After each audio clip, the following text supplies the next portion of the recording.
Hi, I'm Glenn Campbell from Ecologics. I'm a land manager here in Bucks County, Pennsylvania, and I'm with Mike Hurst.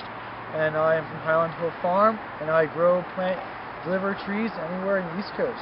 One of the most important things that you can do, especially in suburban areas like Bucks County here in southeast Pennsylvania, but pretty much anywhere where you have a lot of people and you have white-tailed deer, you're going to run into a situation where you have overpopulations of deer. A lot of people in a few of the videos you've seen here have been about how to put plants out that are non-nutritious or non-suitable for deer food. But what we're going to talk about is something a little bit different today. For folks that want to have deer attracted into a parcel of land or a backyard for hunting purposes, you can actually take plants and different types of food materials that you can plant that will actually help attract deer into an area. Mike is a nursery stock provider, and he'll talk about a few different types of trees, and the most important thing that you want to do is provide cover. Are there any good cover species that you can there's recommend? Plenty of good cover species.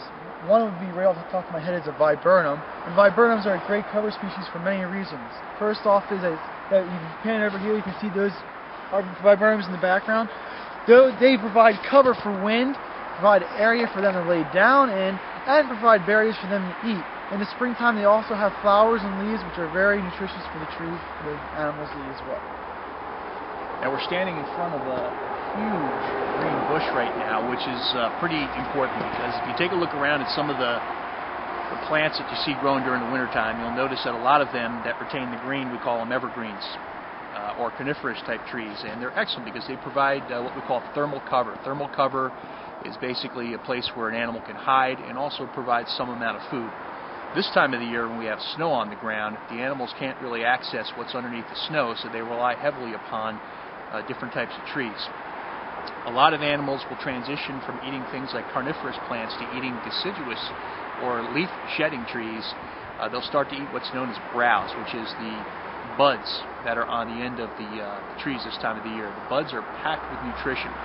And there are some plants out there, and Mike, you could probably recommend some that really produce abundant buds during the wintertime. One of them that's really noticeable that people can see from the distance is like a magnolia bud, where it has really big buds that are very visible, and they can eat those easily. Other ones you can probably go after are like a cedars of some sort, not so much like the eastern red cedar, but there are other cedars you can get that the deer can eat pretty much easily, and they grow native into the areas. I guess we can also go after some of the more evergreen ones like this. This is actually a really nice example of an American holly in our backyard. We can go after some of the evergreens like this, but that's more of like last resort for them. If you really wanted to go something for them to eat, it would be all year round, good eating, it'd be like an arborvitae of sorts.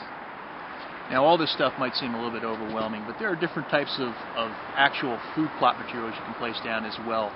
Something along the lines of a turnip, for instance. A turnip is an excellent wintertime food plot mix. A lot of them called brassicas. The brassicas are something that generally die off just like a normal plant would when the first frost comes around, but they produce a fruit that's pretty hardy and it lasts well into the wintertime, and the deer will root through the ground to try to get at those turnips. So there's a lot of good options there, but you're going to need professional help getting some of these things installed and maintaining them, and having somebody come out to a site and just tell you what you're looking at. Some types of ground are not necessarily good for other types of trees. Why don't you tell us a little bit about, just give us an idea of how you select trees for a particular area. Alright, the management method that I use when I go out and give advice on how or what plants to be planted in usually has to go with what your area looks like, how much light it has, whether it's in a wetter area, what kind of exposure it has, whether it be northern facing or southern exposure, types of plots of land.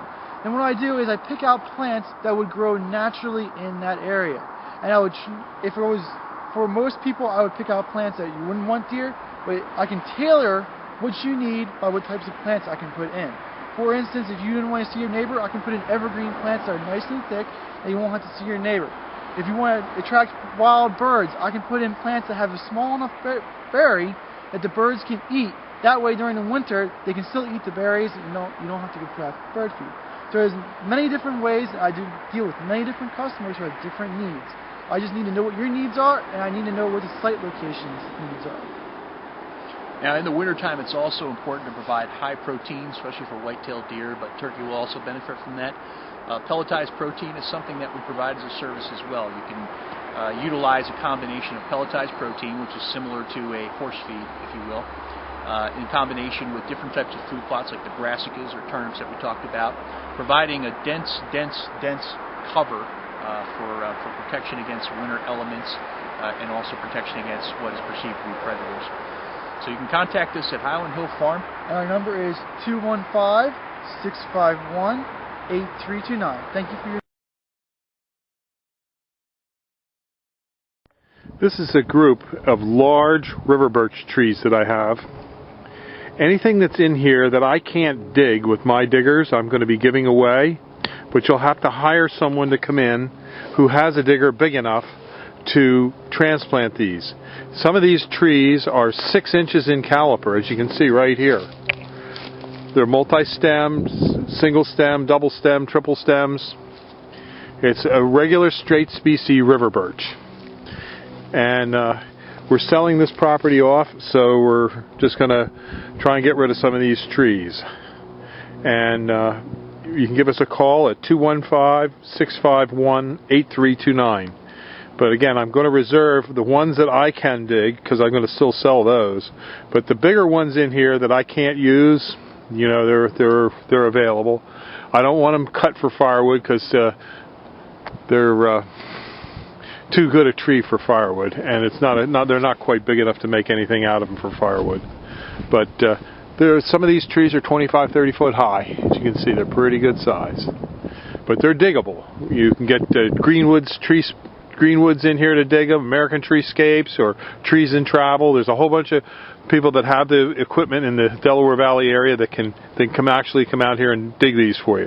What you have to do is tag the ones you want, and then arrange with a tree surgeon or tree transporting company to come and dig them for you. And you know, if you rent the truck for the day, you can get quite a few of them. Again, my number is 215-651-8329. Thank you. We're at Highland Hill Farm on Route 313 in Fountainville, PA. This video is about the American hornbeam. This tree is a wetlands tree. We grow quite a few of these. You can come pick out what you want, or we can just dig them. Normally we let them grow with a lot of the branches to the bottom. Some of them are multi-stem. Most of these are single stem. It's a tree that likes wet soils. It's considered a wetlands plant. It's very easy to grow. And you can see the soil here is a wetland soil. There's water in all around here. It's a wetlands type plant. And we grow quite a few of these. This one block here has about 1,000 of them in it. You can see it's quite a big block. And it goes all the way down to the wood line, way down there. We're on Route 313 in Fountainville. We have thousands of trees, plants, and shrubs here. And we can let you come out and tag, or we can dig for you for custom orders.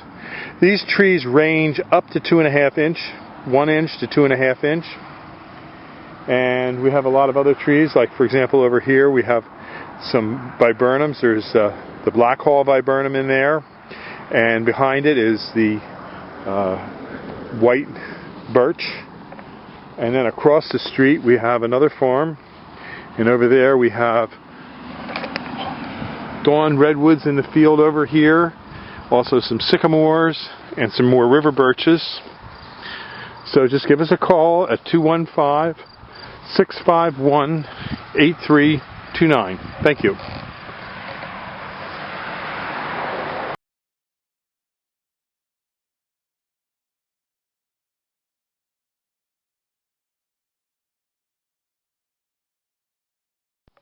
We're here at Highland Hill Farm on Route 313, and these are our real nice looking burning bush, Euonymus alatus compacta.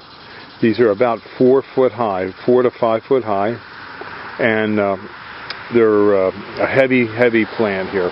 They're in a 22-inch ball, and as you can see, after we dig them, we put a drip water line system down for them to take care of them. These are $60 until the end of 2009, and we have about 400 of these to sell. And you're welcome to come out to the farm and take a look at them. We're located on Route 313 in Fountainville, PA. These can take a little bit of shade. They are considered an invasive plant, so just to let you know, in some areas you wouldn't be able to have these. Like in New England states, it's not legal to grow this plant, but it's okay in Pennsylvania, as far as I know, New Jersey and other local states. So just give us a call at 215-651-8329. This is a real nice looking bush, is it not? This is the burning bush. Thank you.